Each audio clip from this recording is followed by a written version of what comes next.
બપોરના સાંજના 4 વાગ્યાના સુમારે આજુબાજુ વંદે ભારતની ટ્રેન પોરબંદરથી રાજકોટ તરફ આવી રહી હતી. એ દરમિયાન પરપ્રાંતીય છોકરાઓ છે, 4 છોકરાઓ જે રેલવે ટ્રેકની સાઈડમાં ઊભા રહીને સેલ્ફી માટે ફોટો માટે ઊભા હતા. અને એ દરમિયાન ટ્રેનની સ્પીડ વધારે હોવાથી અને અચાનક તેની અડફેટમાં આવી જવાથી 2 છોકરાઓ દીપક કોહલી અને દીપક પટેલ એમનું મૃત્યુ થયેલ છે અને એક ઇજાગ્રસ્ત છે, હાલ સારવાર હેઠળ છે.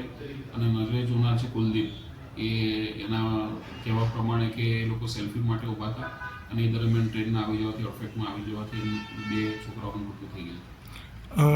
પ્રત્યક્ષદર્શીનું શું કહેવાનું? પ્રત્યક્ષદર્શી કુલદીપનું કહેવું એવું છે કે સેલ્ફી માટે ટ્રેકની સાઈડ પર ઊભા હતા અને એ દરમિયાન અચાનક ટ્રેન આવી જવાથી એને બૂમ કરેલી, પરંતુ જે મરણ જનાર છે 2 છોકરાઓ એમને ખબર પડતા પહેલાં ટ્રેન આવી જવાથી એમનું અડફેટમાં આવવાથી મૃત્યુ થઈ ગયું. સર, શું કહેવા માગશો આજની પેઢી, યુવા પેઢીને રીલના આજની યુવા પેઢીને મારે એવું જ કહેવું છે કે સોશિયલ મીડિયાથી દૂર રહેવું જોઈએ અને આવો ખાસ કરીને જે આવી જગ્યાઓ છે, જાહેર જગ્યાઓ જ્યાં ટ્રેન છે કાં તો જ્યાં ઓવર સ્પીડ થતી હોય એવી અમુક ખીણો છે જેની ઉપરથી સેલ્ફી લેવાનું જે ગાંડપણ છે એ ગાંડપણ દૂર કરવું જોઈએ. અને એનામાં અકસ્માતમાં અચાનક જ મૃત્યુ થાય છે આવા લોકોનું.